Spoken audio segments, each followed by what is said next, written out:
Headline edition, July 8, 1947. The Army Air Forces has announced that a flying disc has been found and is now in the possession of the Army. Army officers say the missile found...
From the studios of Blackwater Media in the city of Atlanta, it's time for the Shadowland Radio Show. I am your host, Dr. William Lester, and we are in for a real treat on this episode. Before we get to all that and to our fantastic guest, I always like to begin the show by acknowledging and thanking all of the people who have jumped on board and become listeners, and especially to those of you who have found us on YouTube and have subscribed to the show, which means that you get notifications of when each episode comes out, and you can go right over. Go to YouTube and just type in the name, Shadowland Radio Show, and our channel will come up, Blackwater Media, and you can listen to all of the archived episodes. The same is true, of course, on our Facebook page. You can also listen to us on Google Plus, and our homepage at shadowlandradioshow.com.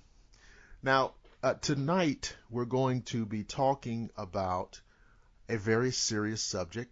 A lot of you have expressed a great deal of interest in. A lot of the people associated with the Institute of Metaphysics have been researching and studying for a good long while. We're going to talk about demonology. And to facilitate that conversation, we have as a guest Samantha Harris, who happens to be the founder and director of the Michigan Paranormal Research Association. Now, let me just give you a little bit about her. Okay. First of all, she is considered to be a spiritual healer, a demonologist, a paranormal investigator, a spiritual minister. She's been researching and investigating these things on the metaphysical level and the paranormal level for over 14 years. She's had psychic experiences since she was a toddler.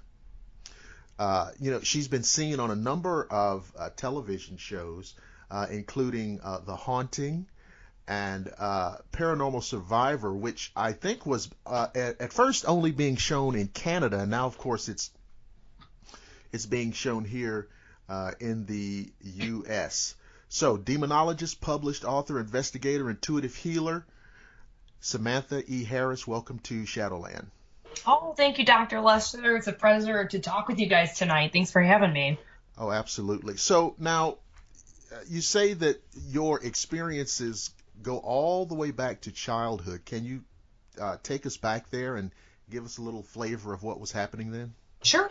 It wasn't demonology per se or demonic experiences, but I would have prophetic things or death premonitions. Some of them would be word for word accurate, and they would start to come true during the day, and I'd forgotten about it until those events actually started happening. So it was a really interesting and bizarre experience as a kid. Mm-hmm. And what I think is a little bit interesting, at least, is that it seems to run on my mom's side of the family every generation. And usually the females in the family seem to have some sort of psychic ability. But I don't consider myself like a psychic or a medium. I just have intuitive abilities. And I think everyone's capable of that as well. Oh, I see. So you always, as you were growing up, you always felt that there was a reality to the paranormal, or did you go through a thing where you say, oh, this is real? Yeah, I guess for me, it was kind of divided between spiritual stuff, like psychic experiences, and then the actual belief in existence of spirits and ghosts and things like that too. And I didn't start questioning that until I was a little bit older. And it was actually really what caused me to dive into it was this captured image I have from a summer camp I went to of a female apparition that appears in the photograph. And that was when I was about 11 years old. And ever since then, like 15 plus years ago, I started researching the paranormal. It really kind of sparked my interest. But I always did kind of have a feeling or some sort of idea that there was more to this world. I didn't understand it though, growing up, and that's what kind of led me into researching it more. Absolutely. So I know I told you in the pre-show that I had seen you on initially a show called The Haunting or A Haunting, and it's a very popular show. It's been on the air for a long time. How did you get involved with that? Oftentimes whenever I get offered a TV show concept or, offered an appearance on TV, they usually come and find you. Right. I actually never try to publicize myself or anything like that, but somehow I must be on a list somewhere because I get people coming out of the woodwork all the time and like, hey, let's do a TV show and, all this other stuff trying to kind of glamorize it all. But it was with New Dominion Pictures and they were probably one of the best companies I've worked with because they really do try to stick to the facts and the figures, whether it was the word for word correct use of a prayer, what items I used, different things like that. So I really appreciated that about that production company. Yeah, I saw you on that episode and I remember because it was like a negative haunting, and I was like, okay, well, there are not very many people who are really knowledgeable about these kind of manifestations. There are a lot of people who are interested. Right. And there are a lot of people, throwing out speculation and theories, but not that many people who are really knowledgeable about it. So, what was it as you were studying, researching, investing, what was it that pulled you over toward the more darker aspects of this? It was probably actually the first case I kind of ever worked on unofficially. It was when I was about 17 years old. I was a senior in high school on my way to being a freshman in college. And I was dating this guy who we will call Jack. But Jack's family's house was built on this old sanatorium in Howell, Michigan. And it was really peculiar stuff that started to happen. And so I started to kind of research a little bit more, and I realized that this was very severe and negative in nature. Like he would wake up with marks on his body after having horrific nightmares, or inverted handprints that he couldn't have replicated on himself. The toilet was slamming at night. His brother tried killing himself twice in one night. I mean, everything about the family seemed to deteriorate. And then it started following me around for a bit whenever he would come over to my house, things like that. And so I noticed the tone of this, and that's when I kind of did my first spiritual test, I guess, to kind of see, is this a human spirit or is this something that's inhuman, And I didn't tell anyone, but I brought a bottle of holy water with me in the car. And they had just bought some new SUV, but there's about 5 or 6 cars in the driveway. Okay. And I left it in my car. I go inside, and within like seconds of being in the house, all the car alarms start going off. And his mom's like, oh, well, that's just, coincidence. It's the new SUV. It's, triggering all the other alarms. And so we all get our keys out and we leave them on the counter and we turn them off, blah, blah. It repeats it like 4 or 5 times, all the car alarms going off. And I was like, well, that's interesting. I was like, well, maybe that's a reaction, a sacrilegious thing. Maybe this is demonic. I don't know.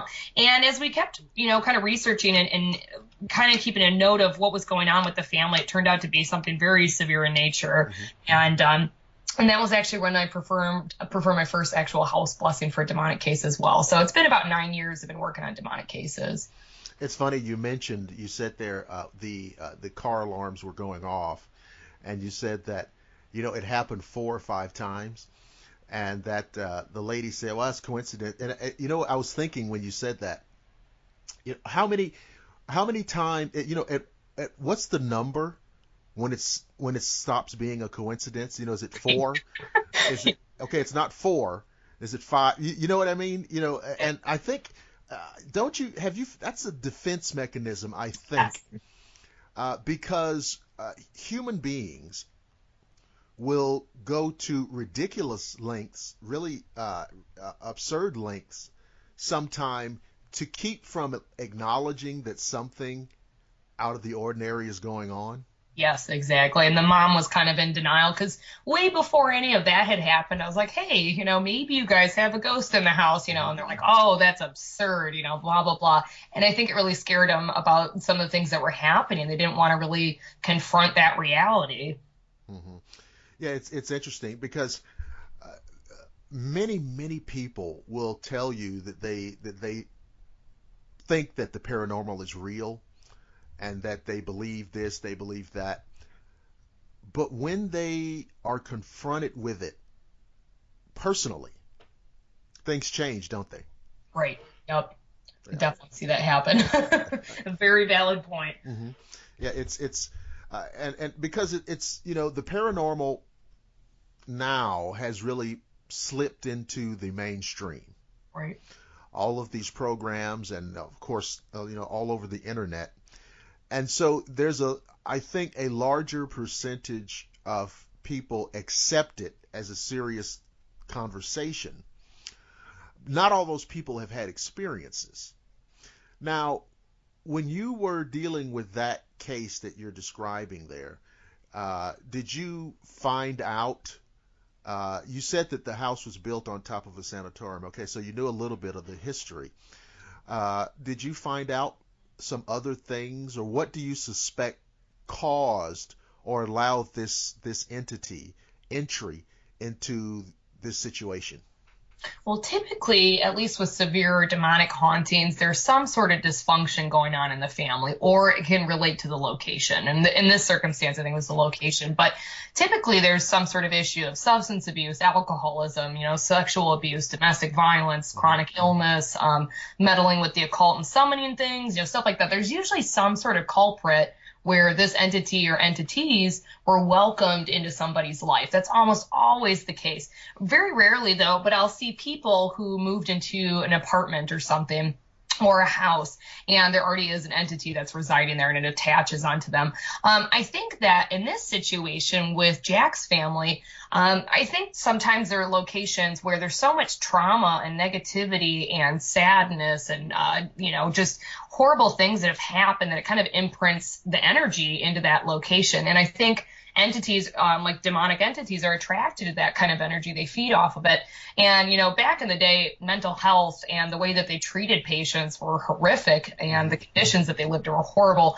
So it wouldn't really surprise me if there was some sort of demonic attachment to that type of property, and I think that's actually where it stems from for his family's experience.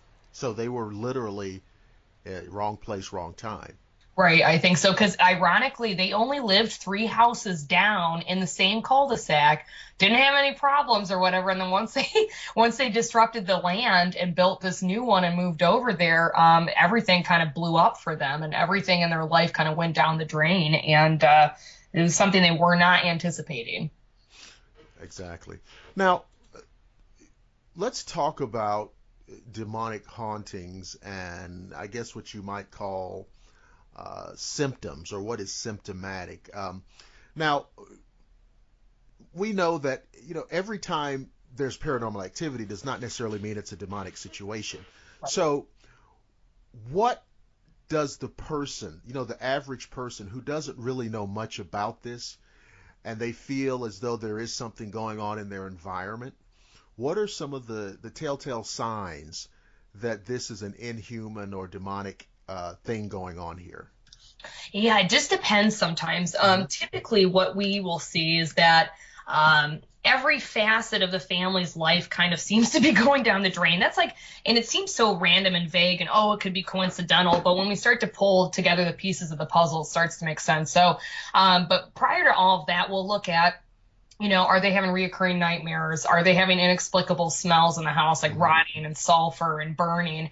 Are they being scratched, choked, slapped? Are they being attacked in their sleep? Is it not sleep paralysis? Are they having demonic hallucinations, or is it mental illness? And we look at a bunch of different things and kind of try to put together a storyline and a history and a cause. But oftentimes you'll see a very malevolent and sinister tone to the behavior. Oftentimes there'll be sacrilegious reactions too. So say somebody has a religious item on the wall or something like that, that'll be messed with or broken or aports or disappears, things like that. And usually what happens is a lot of bad luck. Like sometimes their animals will start to pass away, or there's miscarriages or accidents, or they come down with cancer, foreclosure, or bankruptcy. And it's like it's really a process of breaking down these victims, basically, or the demoniacs, the person who's being targeted. And it's a huge kind of big picture thing to look at, but you're going to see a lot of stuff like that. Sometimes people will have visuals, not always, and oftentimes entities like to work behind the scenes. They don't want to be known. They actually don't want to be discovered, because it's a lot easier to work behind the scenes than, when people actually know about you. But sometimes people will hear growling, they'll hear pig grunting sounds. Oh my goodness. Yeah, I have EVPs of it on the website too if anyone wants to scare themselves. So you probably won't sleep later. But yeah, I mean, it depends. I mean, there's so many different things that we experience, but usually there's some sort of physical attacking going on. There's a predatory nature to it. Sometimes we have cases where there's actually like really horrific sexual nature to it, where people are being assaulted. There's just a lot to look at. But usually I'll look at the physicality and what is the ability of this spirit, supposed spirit. Are they throwing furniture, or is it, an item that was really small and tiny moved? Typically, with demonic hauntings, they have a very larger reserve of energy, it seems like, or abilities to move things, and their capabilities are a lot stronger and a lot darker in nature. So it's just so fascinating to go into all this. So I think that it's very easy. The theological dimension to this is very easy to contemplate. Most people, who live in any Western culture, whether they be deeply religious or even not religious at all, have some fundamental concept of this iconography of fallen angels, demons, and things of this sort. What, in your research, how do we explain these type of entities, if not for that iconography, if not for those traditions? It seems very difficult to account for these type of creatures any other way.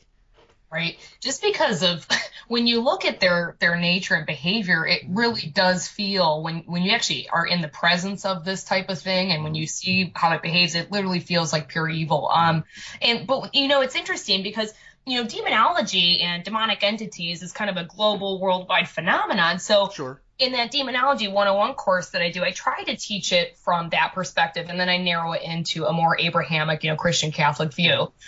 Because, from my experience, I really do believe that these things kind of point towards that belief that these are fallen angels, that they hate the name Jesus, that they hate God, that they hate anything that represents something good and loving and anything religious. And they really fit the cookie cutter stereotype in that way. And so how do we explain that?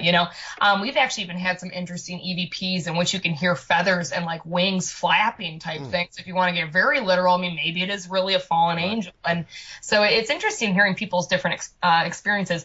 I do know that their motive is not good, that is literally purely evil, to break down people's faith and their lives, and sometimes to, possess them. It's very, very rare.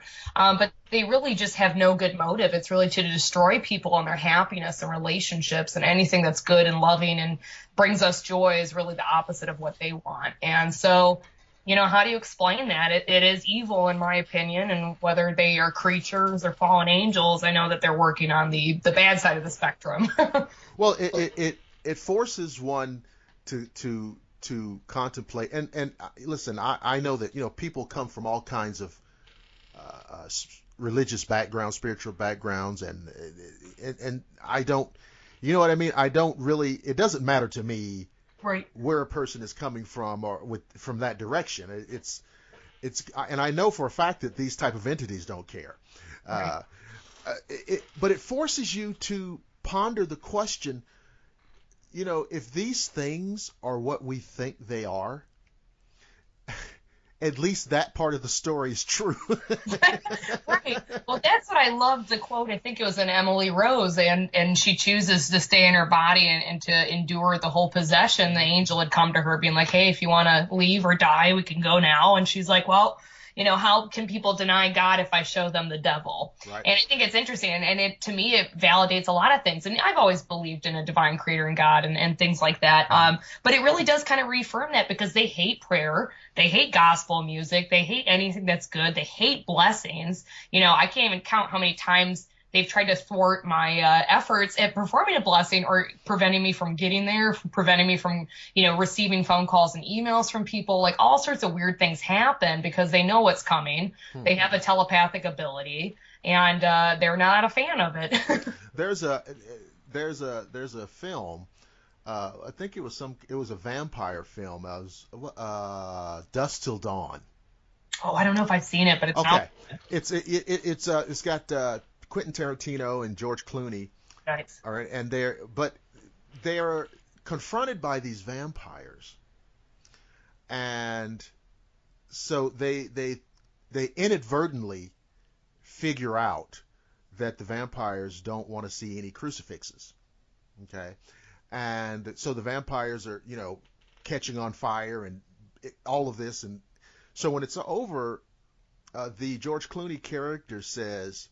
He says, now look, I think we can all agree that what we're dealing with is vampires. I don't want to hear anything about I don't believe in vampires, because I don't believe in them, but that's what I just saw. And so he says these things have to come straight out of hell. And if there's a hell, there's got to be a heaven. There's just got to be. And so what was interesting was that, here's a guy, he really doesn't believe in anything. But he's got enough sense to understand the reality of the moment. Right. And he's made this calculation. And I actually think it's a healthy thing. So I'm not even sure if it matters what you believe. I think there are times when you can access or assess what is true. Right. Because I never really believed in demons growing up. I mean, I guess I was open to the idea. I was never against it. But I was also never for it, never experienced it until researching these things. And yeah, I mean, if you go looking for it, you'll find it eventually. And the funny thing is, I wasn't looking for it, and it came into my life. And this kind of path seems to have kind of chosen me. And it's not always a happy path. I try to be a happy-go-lucky type person. But yeah, when you're confronted with these things that you see, I mean, you can't help but believe it then, because you've lived it, you experience it. Well, let me ask you this, and I would love to get your reaction to this. Now, you and I both know that the following thing is true. There are paranormal investigators, and some of them are widely known. Right. Who will go into an investigation, and when they discover that is a demonic haunting, they can't get out of there quick enough. Right. What's that about? Well, I think it's probably several things. One, it's fear and terror. It is scary. I mean, it sounds big and bad, but when you're actually in the presence of pure evil, I can't even explain that to people, that feeling. I don't wish it upon my worst enemy. It literally feels like you're like in the same room as a serial killer, kind of like that scene on a Hannibal Lecter type thing. Oh my goodness. it is absolutely horrifying, and your intuition scream like, get out of here, you're going to die type thing. It's the opposite of good. It's like a black hole of just horrible things, and it literally sucks the light and hope out of any room. I can't explain it. It's the worst feeling ever. So I think it's a mixture of that. And also people don't want to deal with that stuff. They're scared. They don't know how to deal with it. They think that, oh, if I confront this thing, it's going to attach to me. And there's all these, ideas and fears and things like that. So a lot of times people are like, well, I'm going to pass it on to the next person, whoever, is a professional can deal with this. I'm not going to mess with it, And oftentimes I think it is a good idea, if you're not in a stable, good position in your life, and you might be struggling with some bad habits in your life, you probably really shouldn't be messing with demonic hauntings, because you kind of become a prey to them basically. And so you got to make sure you're kind of stable and grounded in your life, otherwise you can get taken out too. Now, I can tell you something. As soon as this show airs, I'm going to get emails. Oh no! No. Well, believe me, whatever show I do, I'm gonna get. Right. I'm gonna get some. But with this particular subject, I'm going to get the emails that say to me, "Oh, you guys are fear mongering, and I work with demons all the time, and I work with," and then they'll name them, right, which I don't recommend. Right. They'll drop a few names. I work with so and so and so and so and so and so, and so. What do you say to those people? What mean working with them, like removing them, or no. I mean working with them like a relationship. Oh, see, that's so unhealthy. I think whenever you start to work on a case with a demonic entity, you have to have your guard up so high. They might be conniving and make you think that, oh, it's a working relationship. You are never in control of these things. The best thing that you can do is get rid of them with a house blessing and block them or banish them from there. But that's what it makes me laugh about Satanists. They like to think that they have the power and control. You don't. In the end, they win always. And so it's interesting. Like, why dabble with those things? Why even mess with that or have that type of relationship? These things are not good. And whether they're aware of it or not, these things will deteriorate your life in every aspect. And I live that. I pay the price of working in this field, and it's destroyed a lot of things, and it's ruined a lot of things in my life. And you have to be so careful. But, people like that, for them to be like, oh, it's no big deal. It's like some, innocent little pet, things like that. You don't understand the spectrum of it, or you're not dealing with something very strong and severe. Or you have some weird alliance going on, and I would question your integrity. That's the biggest thing. Well, yeah, I mean, because I can just tell you, whenever these subjects come up, I will get correspondence from these type of individuals who want to assure me that no, that's you're a victim of propaganda. And like, no, you're a victim of propaganda. Yep. And it's like and like I've seen demonic manifestations, and it's like you can explain it, but you can't explain it. Right. And you say, well, you just have to be there, but I don't recommend anybody ever be there. Now, you said that you had, lived with some of the, you've worked in this field to your detriment. Right. And, of course, you don't have to get, too personal on the show, but, can you talk a little bit about how it's negatively affected you? Sure. Well, I think a lot of people misunderstand the work that I do too. They're like, you're summoning things and blah, blah, blah. And that's not true. I'm actually taking a step beyond demonology, which is really just the study of, demons and the hierarchy and how they function and all that stuff. But I actually work as like a minister, and I remove these hauntings with the families. I don't take credit for it. I really do think it's the divine that works through somebody who's doing a house blessing. So I don't think I'm special, but that's the work that I do. I think Lorraine Warren said it best, but every single case or entity really does take a piece of you. And my experience is probably different from other people's, but before I am contacted by a client, before I even know they exist, usually the night before, I will have a horrific nightmare in some dream state, lucid dreaming, whatever you want to talk about, where I am like fighting with this entity that I'm about to deal with. And it's literally horrible. I mean, you wake up drenched, you're exhausted. It goes on for hours. It's horrifying. The things that I've seen in my sleep, I can't even my dream world has been changed ever since I was about 12 or 13. I've never never slept normal since then. But anyways, and then I'll get up and either there's a phone call or an email for help on a demonic case. So that's kind of my first clue that it's probably a legitimate demonic case. And then I work on, doing a psychological evaluation because I have a background in abnormal psych and try to weed things out, but oftentimes these people are pretty genuine. But oftentimes up until a house blessing, whether it's a week or two or a whole month, I literally am tormented. I lose sleep. I'll have horrible accidents happen. I've had entities show up at my house to try to scare me off a few hours before the blessing. So they've actually manifested one time, and I know it sounds crazy, but mind all of you, I did pass a DSM-4 exam. Like I'm not schizophrenic. She's not crazy, ladies and gentlemen. So don't even try to insinuate things like that. Right. So knowing that, but I saw something, and I know it sounds nuts, but it was like 7-8 feet tall, lanky shadow thing that literally shot through my living room into my kitchen when I was blow drying my hair, and it wasn't even on my peripheral. Like I saw it straight on. And I knew what it was exactly. Another time I had one show up and it like screamed throughout the entire house. And at first I was like, oh, it's, the beginning of a tornado siren. And then it turned out to be this wretched sound. And I talked to the client later on and I mimicked it for her. And she got the worst goosebumps. She was like, that is what I've been hearing throughout my whole house for like years now and yada, yada. And so sometimes you get confirmation of what you're experiencing. But oftentimes I just have horrible bad luck. I really do think one of my family members, and this is a very personal thing, but I'm happy to share it. I just can't share details. I really do think that working in this field, you pay the toll. And if they can't go after you, they will go after someone close to you. And it's kind of like a revenge thing. I've seen it happen with other people who work in this field, whether you personally get violently sick or ill, or they go after one of your family members. And it ruined a past relationship of mine, and it kind of led to like a pseudo divorce.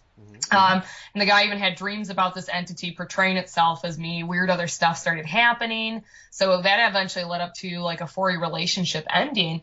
And then it went after a family member of mine that we no longer speak to, complete personality change. There's no brain tumor. I literally think that they've been demonically oppressed. It's really bizarre. So I've kind of paid the price for that. And we've seen a lot of other weird paranormal things happen revolving around that person too. So sometimes, people are like, well, don't you feel guilty? It's your fault. This is happening to your family. The only thing, and there's a part of me that deep down inside feels that, but I also have to remind myself, demons prey on the weak and the ill. And if you make yourself vulnerable and you have your certain vices and you're open to being manipulated and things like that, then you're likely to have it. And so it's tricky because it took the weaknesses of somebody who used to love very, very much and turned them into a monster, basically. And it's very difficult. But you'll see all sorts of stuff happen. We had mysterious animals, deaths that the veterinarians couldn't explain, things like that. So I've had a lot of loss working in this field. And the funny thing is people are like, oh, well, the money's got to be good. That's got to make up for it. But I do this. Yeah, that always comes into it. Yeah. Okay. Right. But I do it for free. I don't charge anything. The only thing I ask for is like, can you throw me some gas money, or towards my supplies? And oftentimes I do it pro bono because a lot of the families I work with are, in foreclosure or bankruptcy, and then, their life's falling apart basically. And why I do it, I guess it's very spiritually rewarding to see, these family people or clients cry and they're just so happy and their lives changed, and, bringing them back towards the good side and getting them to kind of turn over a new leaf and change in their life. That's what makes it worth it.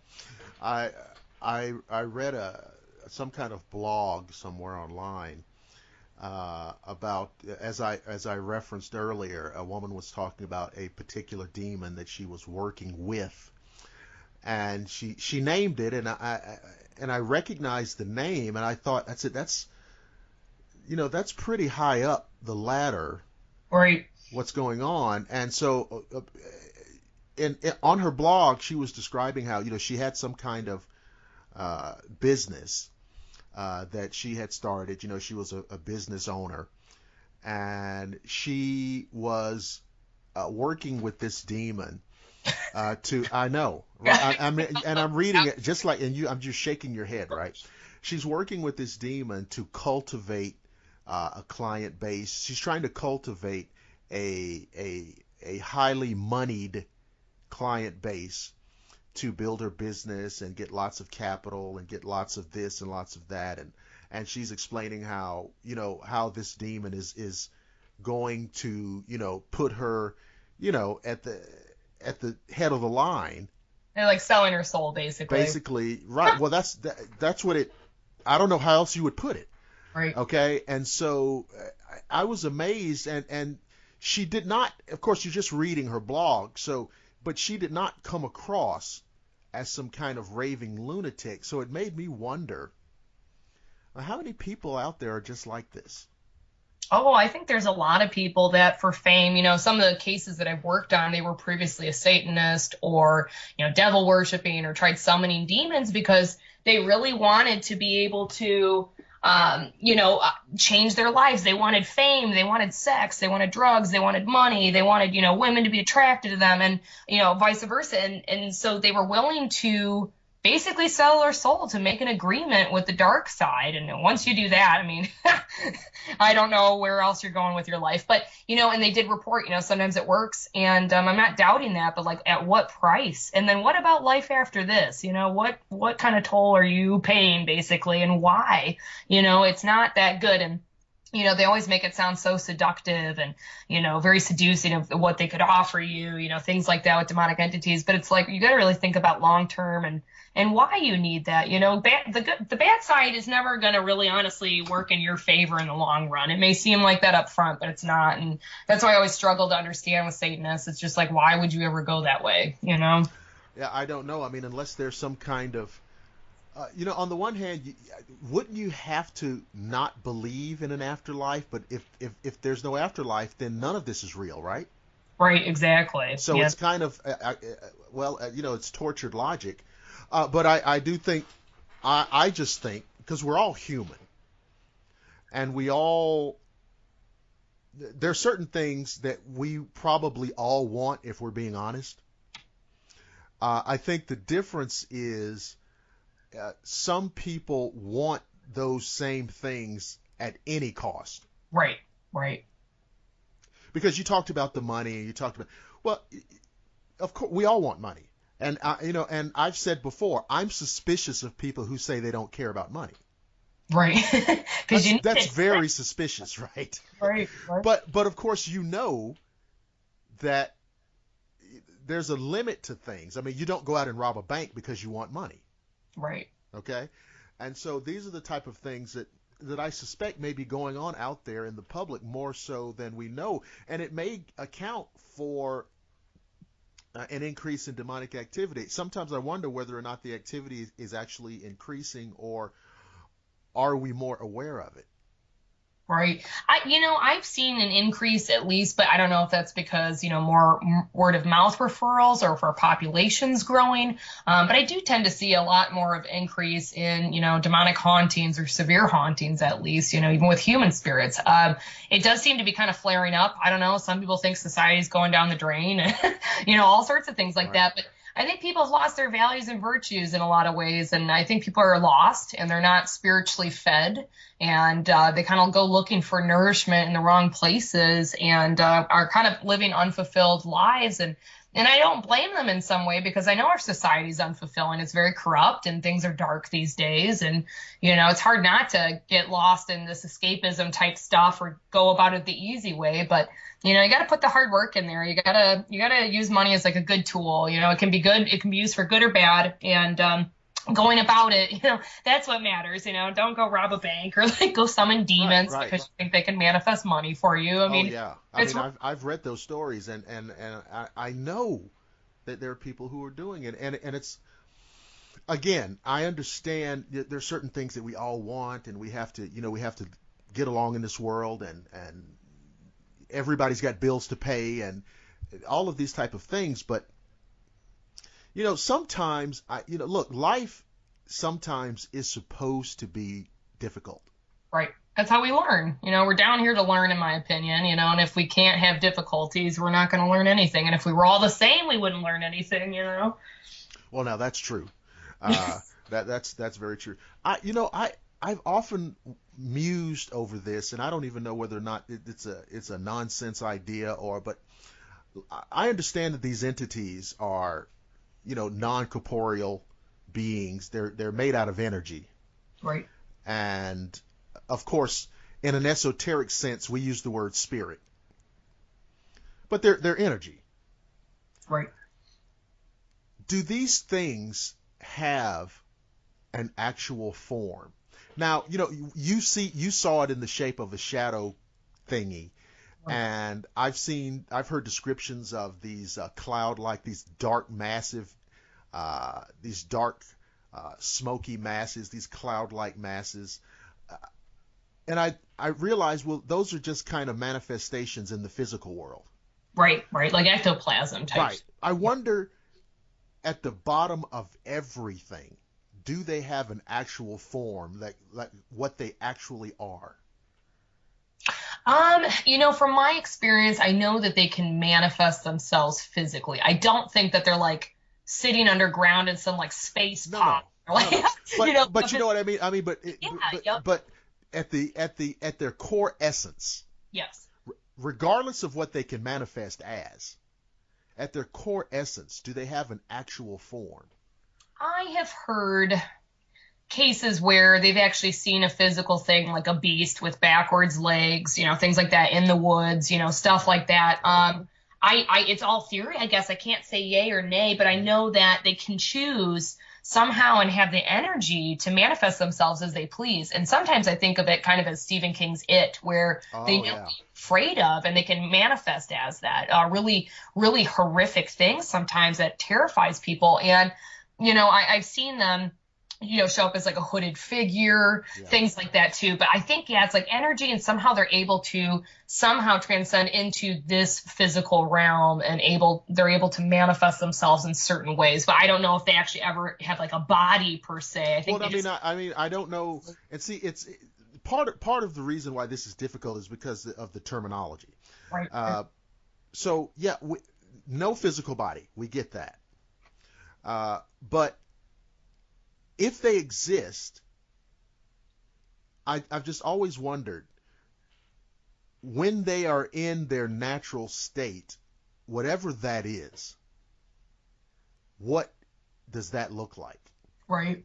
Or, and again, there's no way to know. There's no way. It's all speculation. I tend to think whatever you see in our realm is something they're just making up. Yep, I think so too.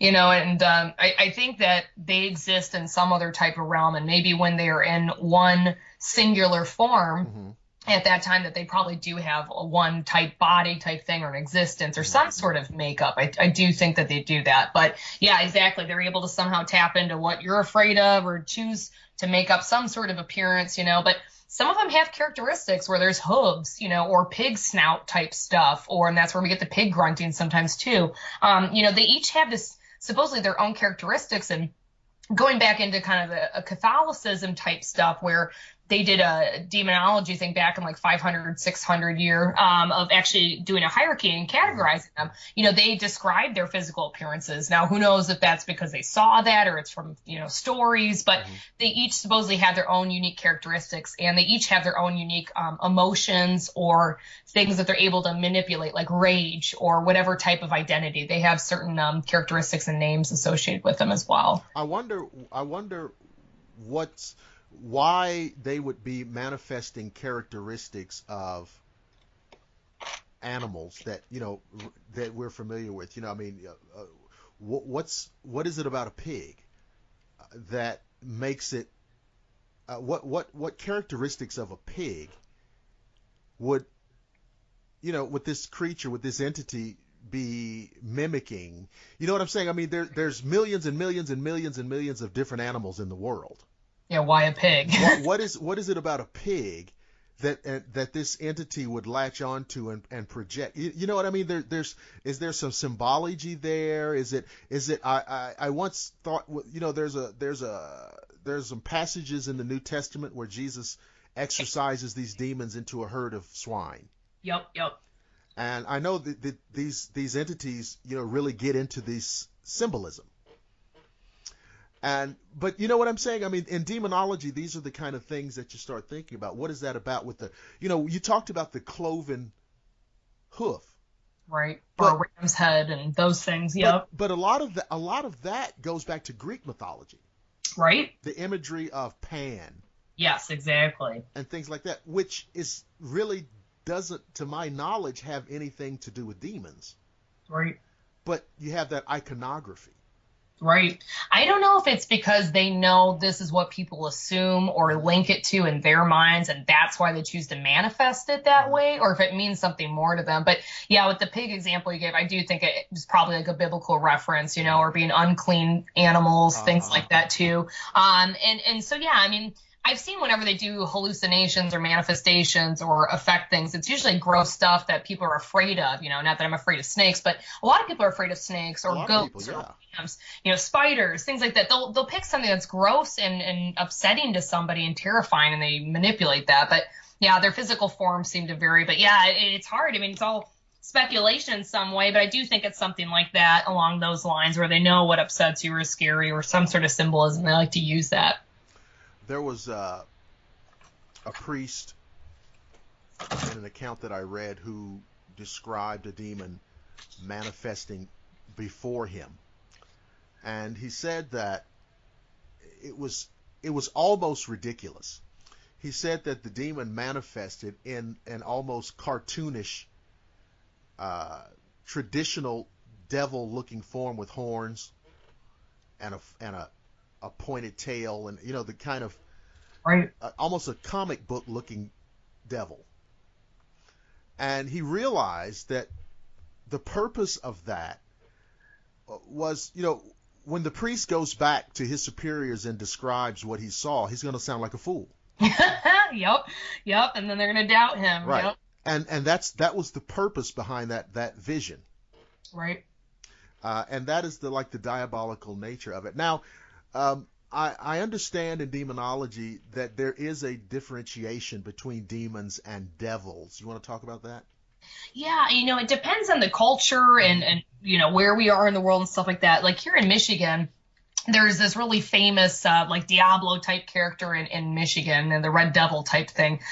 Some people think that they are entirely separate. It's almost not like a leprechaun. I don't know how to explain it. Kind of like a gremlin type creature.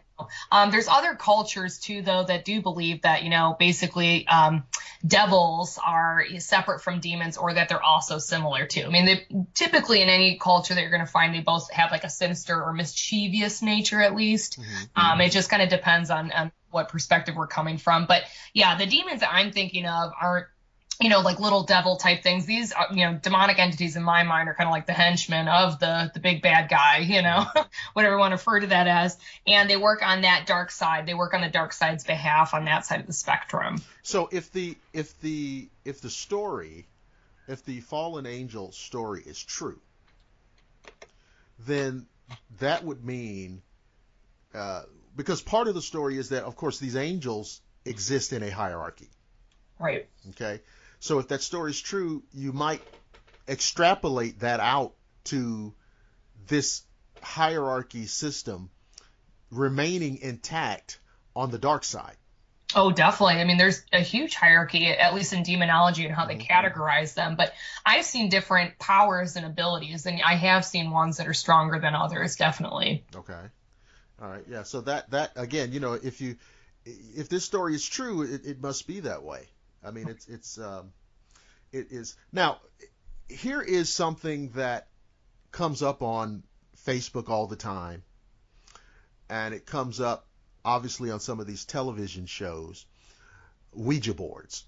Oh, yeah. Yep. Okay, now, let's get Samantha Harris's take on handling Ouija boards, using Ouija boards in a social situation. A lot of people treat them just like they would treat a game of Monopoly. Right. So what does Samantha say about that? I try not to demonize things, but, looking at what a Ouija board is, it's a spirit communication tool or a spiritual communication tool. Sometimes we can use that, with a pendulum, or if you were, I don't know, I mean, you could use almost anything to communicate with the spirit world.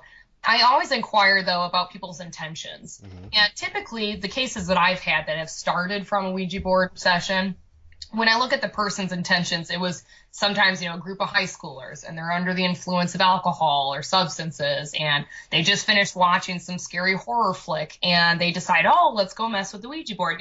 Their intentions aren't in a protected, balanced, positive thing. It's more like, let's stir up some trouble. And the way that I look at the Ouija board or any other kind of spirit communication tool is like you yourself are the telemarketer and you're dialing all these numbers and you don't know who's going to answer. And I do believe that there's entities out there waiting for you to call and that they're going to answer it. And they can be very deceptive. I mean, usually what happens, and I see the most of, is that the demon will first be like, hey, my name's Peter, I'm 8 years old, and like, I'm scared, I can't find my mom, can I stay with you? Just weird conversations where you put your guard down and you're like, okay, yeah, this is cool, we can deal with this, it's an innocent child spirit.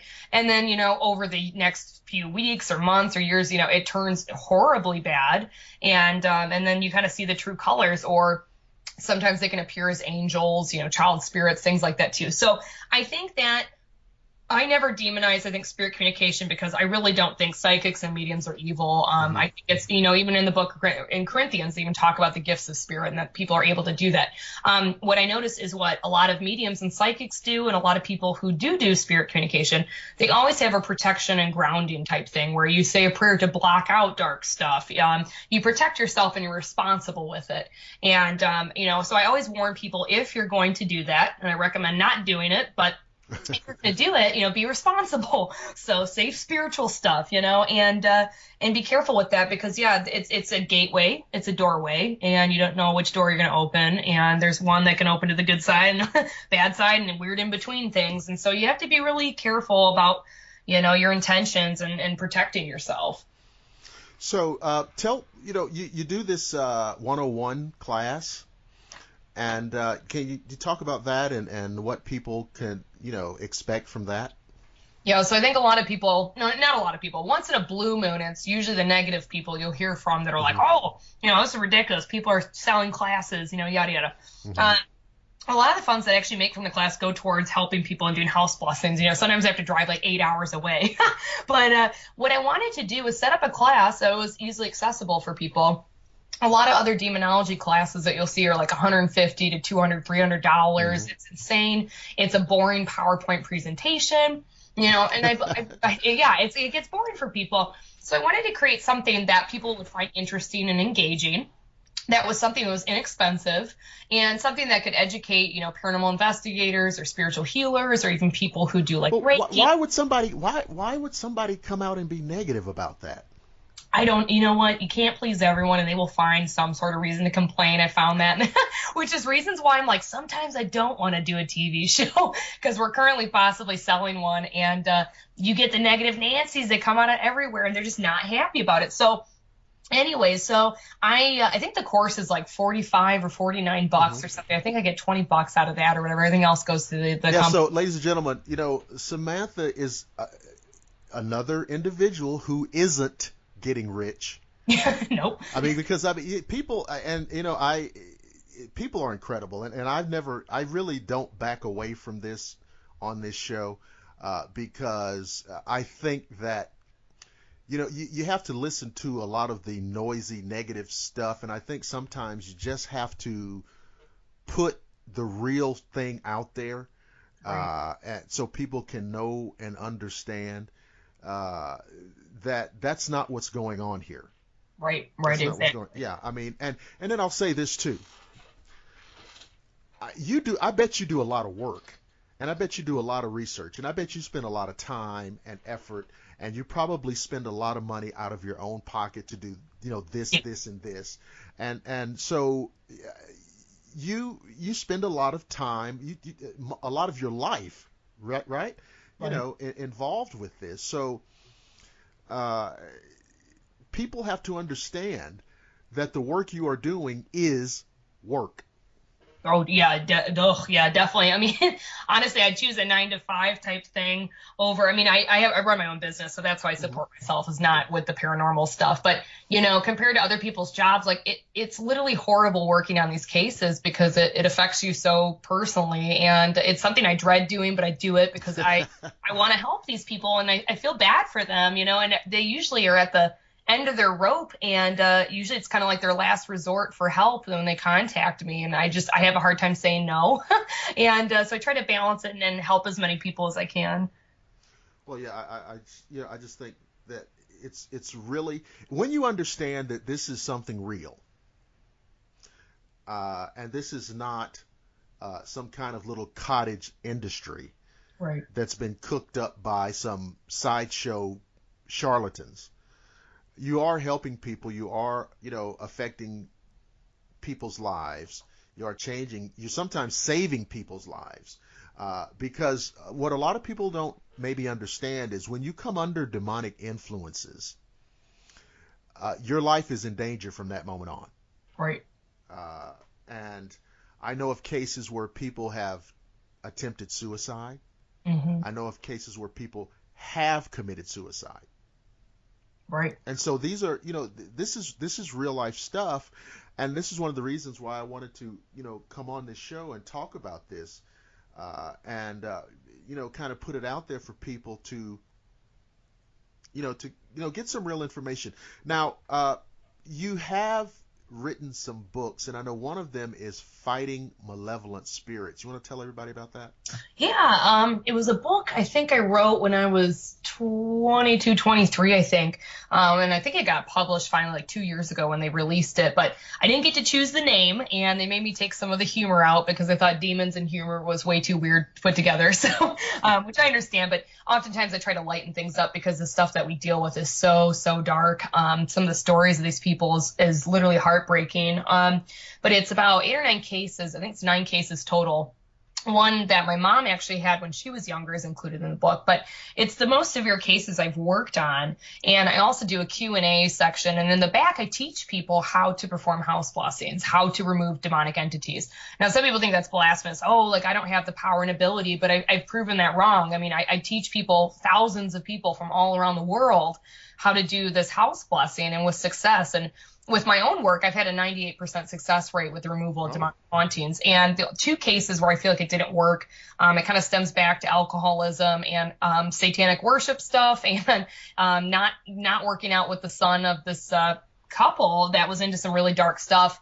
And the other time, too, we were getting ready to do a second blessing, and then the woman kind of became severely under demonic oppression and didn't want to deal with it anymore and just tried to avoid it, yada, yada, basically disappeared. But other than that, we've had a very high success rate with it, and I really do believe people are capable of doing this. I don't think it should be something that, only, and I'm not bashing on the church, but only the church can do it. I've had cases where a priest came in to do it and it didn't work, and then we go in and do the blessing and it does work. I mean, how do you explain it? I don't know. I'm not saying it's better or worse than their methods, but I think people need to not be fearful and realize that, the divine will work through them. And I mean, this is your battle, and I will walk you through it and hold your hand, but you're going to be fighting alongside of me, and we're going to get rid of this thing. And so it's definitely team effort.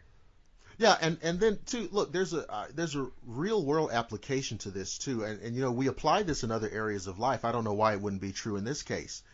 Whatever method works is a good method.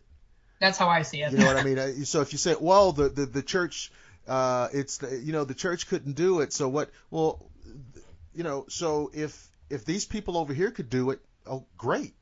Right. That's all I care is whatever if works. It's helping, and people think it might be blasphemous, but I used a Native American, Christian, Catholic, South American method that I put together, and some people are like, oh, we should never mix medicines or religions, but it's the divine, in my opinion, and honestly, it works. And what's really cool, and I'll try to make it quick, is that a colleague of mine, Dan Smith, has done some studies, and he proved that different house blessing methods from different religions all altered the ions in the environment. Like they physically changed something. So something's going on with these multiple different methods. But see, now people are going to get upset because you're suggesting. Of course, yep. You're suggesting that one religion is no better than another. Right, and people's heads will explode, I think that we are all children of God, and that's what it says, and there's different, when we grow up on different continents and things, we have different stories and methods and plants. And this is sheer heresy. Yeah. So anyway, so it's interesting. So I teach people how to do the blessing in the back of the book and things like that. So, but I think it's an interesting and really good illustration of typical demonic hauntings and what to experience or expect in that. So that book is something that people can get right now on Amazon or what's the best way if somebody wants to get that book? If you want to save some money, I would definitely do Amazon. You can go to Barnes and Noble, but I would call your store first because some of the storefronts don't carry it. It just depends. You have to pre-order it or whatever. But some of the stores have it in physical copy. So, but the best way, if you guys want to save some money, would definitely be Amazon.com, and it's Fighting Malevolent Spirits. And I think the subtitle is A Demonologist's Darkest Encounter. Right. So now you said, or I know maybe in an email that you were involved with some filming project. Can you talk about that yet, or? Well, yeah, I mean, it's been going on for like 2+ years. You know, I was offered the sequel to Paranormal State back in 2009. I mean, almost every few months I get a TV show offer, and I'm just like, no, absolutely not. You know, and so some of the things they ask you to do, like run around in a bikini and chase demons, like absolutely. Well, Samantha, we'll watch that. Right? People are like, yes, this is brilliant. Right. But with this concept, it's you know, I've got 2 major networks. There's 3 major networks. One dropped out, and the owner of all the other networks is trying to figure out if they want it or if they want to pass it on to one of their sub networks right now. So we're kind of figuring that out still. Hopefully they will make a decision soon, but I think the next step probably is either A, it goes to series, or B, they might still want to do a pilot. But it's been a concept I've actually creatively developed with the producers for over 2 years now, and we had to recast and do a bunch of other stuff too. And what's great is it teaches people and it educates people. And we work on, you know, with demonic cases, but then I also teach people about positive things, you know, a bunch of other stuff too that I want to help change the world and hopefully evolve ourselves a little bit. Absolutely. Well, that's a great mission. So you are the founder of the Michigan Paranormal Research Association, and that's MichiganPRA.com. MichiganPRA.com. You can find out all about Samantha and what the organization is all about. You can get her book on Amazon.com. Anything else coming up for you, Samantha? I think we've got another episode from a haunting coming up. I bet they're going to probably start airing those in the fall for the Halloween season. But yeah, it's based on another case that I had in Holly, Michigan, which is very, very haunted town. So that should be coming up there too. Probably just reruns and sequels and things like that on television as well. But October is a very, very busy month, but I'll be at some paranormal festivals and things. Usually I try to stick in Michigan. I don't like to go big at like the Paracons and things like that. And I like the more intimate stuff where I get to actually talk and meet with people and enjoy themselves. And that's what they want to pay their money for, is to get to interact and talk, you know? Absolutely. So a lot of good things coming down the road. Ladies and gentlemen, my guest has been Samantha Harris, and we have been talking demonology and ghosts and hauntings and house cleansings and a lot of things on the dark side, but also how to combat those dark and evil things. So I think that she's been a fantastic guest, and I know that she's a busy lady. You just heard what all she's doing. So I understand that, but we're still going to later on try to pursue her and get her to come back on. Maybe. Oh, I'd love that. Well, around Halloween, you know, to really promote things, because you know if you have stuff going on, that's a great time to promote it. But I'll certainly be reaching out to her to get her back on the show. So, ladies and gentlemen, we've come to an end of another fantastic show. I want to remind you guys that a new episode will be out each Friday, and you can get the show on YouTube. Just type in our name in the search engine. Go to our Facebook page. People are finding us. You guys know how Facebook. Just type in Shadowland Radio Show in the search engine. I love it when people try to pretend that they can't find these things. Just type. You guys, you're online all day. And you know what search engines are.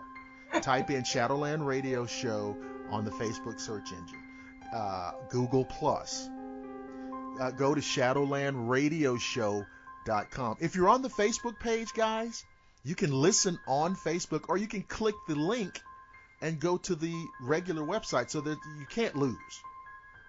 So that's how you need to listen. And thanks to all you guys who, a lot of people subscribed to the YouTube channel last week, and that was really cool, and I really appreciate that. So our guest has been Samantha Harris, and I hope you guys enjoyed it. I know I did. I want to reassure you that no matter what happens, stay calm, don't get excited, don't flip out, don't freak out, because I promise I will see each and every one of you again on the flip side.